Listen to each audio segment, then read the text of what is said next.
Hi, I'm Ruth Tomlinson. I'm a jewellery designer and I've been in business for 16 years.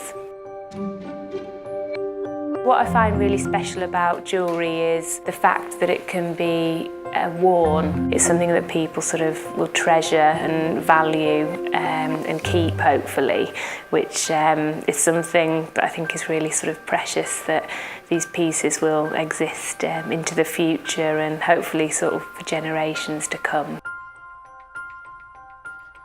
I'm very much a designer maker, creating sort of quite ethereal, sort of romantic feeling jewellery, and jewellery that is inspired by both sort of historical and antique jewellery, but using the stones in quite an unusual and modern way.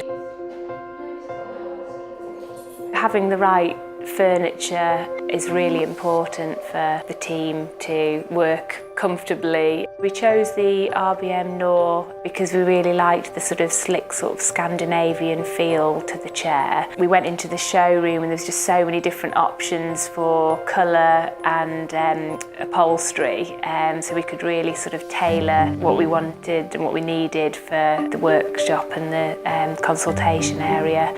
The felt was selected in 2 different greys, which are our brand colours. I love the fact that it's stackable because we've got a small space, so that's perfect for us. They look really beautiful and they're also really comfortable and feel very sort of luxurious, I would say. I really love they're made to order, and the fact that it's made out of sustainable materials. It blends so well with what we do and the company and our ethos.